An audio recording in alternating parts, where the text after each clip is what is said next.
ગુરુજી, આજે 11 ઓગસ્ટ શહીદ ખુદીરામ બોઝ દિવસ, એમના વિશે અમને જણાવો ને.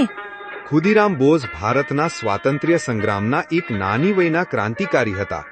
તેમનો જન્મ 3 ડિસેમ્બર 1889માં પશ્ચિમ બંગાળના મિદનાપુર જિલ્લાના હબીબપુર ગામમાં થયો હતો.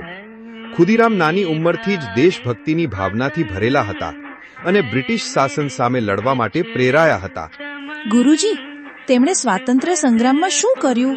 ખુદીરામ અનુશીલન સમિતિ નામની ક્રાંતિકારી સંસ્થા સાથે જોડાયા હતા. 1908માં જ્યારે તેઓ માત્ર 18 વર્ષના હતા, તેમણે પ્રફુલ્લ ચાકી સાથે મળીને બ્રિટિશ અધિકારી કિંગ્સફર્ડને નિશાન બનાવવાનો પ્લાન બનાવ્યો. કિંગ્સફર્ડ મુઝફ્ફરપુરમાં એક કઠોર અધિકારી હતા, જેમણે ઘણા દેશભક્તોને સજા કરી હતી. ખુદીરામે તેમની ગાડી પર બોમ્બ ફેંક્યો, પરંતુ ભૂલથી ગાડીમાં 2 બ્રિટિશ મહિલાઓ હતી, જેમનું મૃત્યુ થયું.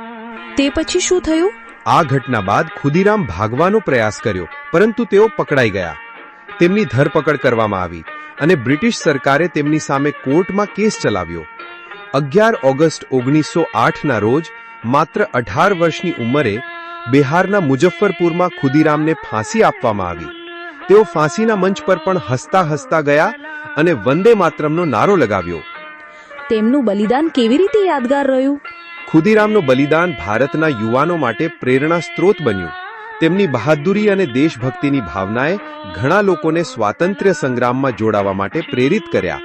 તેમના નામે ગીતો લખાયા અને આજે પણ તેમની વીરતાની ગાથા લોકોના હૃદયમાં જીવંત છે.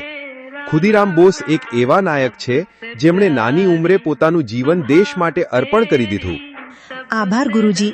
ખુદીરામ બોઝનું જીવન સાંભળીને ખરેખર ગર્વ થાય છે.